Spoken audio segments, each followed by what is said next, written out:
Now this is the rear of the driver's side. We're going to locate the last square hole from the back of the cab. Now before we install the front and rear brackets, we're going to install the body clips in the square hole. Now we're going to install the rear bracket on the driver's side vehicle. We're going to go ahead and drop the bolt plate in the location and install the bracket. Here again, put the washer, cut washer, and nut to hold it in place.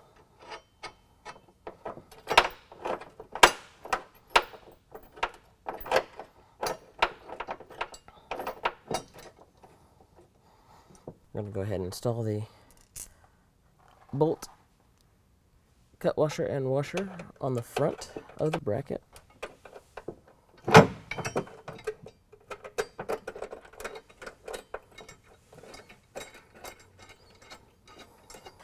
And now we're going to line up the front bolt through the pinch weld for the front of the bracket.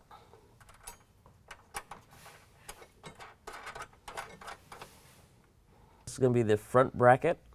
We're going to go ahead and install the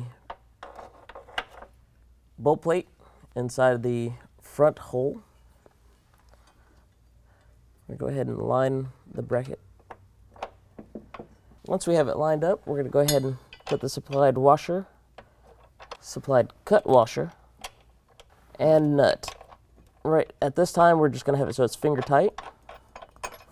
Now we're going to go ahead and use the supplied hardware for the body panel.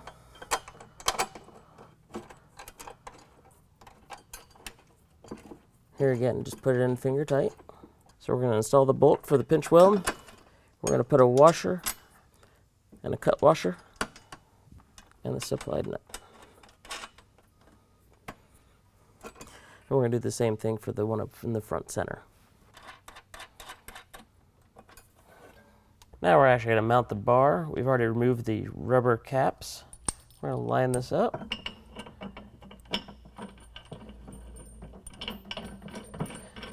And hand tighten the bolt. And then we'll repeat the process on the front. Now that we got the bar in place, we're going to go ahead and use a 22mm wrench to tighten the bar to the bracket. Once the bar is secured to the front and rear bracket, we're going to go ahead and use a 19 to secure the bracket to the vehicle. And then we're going to use a 14mm to tighten the two front pinch bolts and frame mount.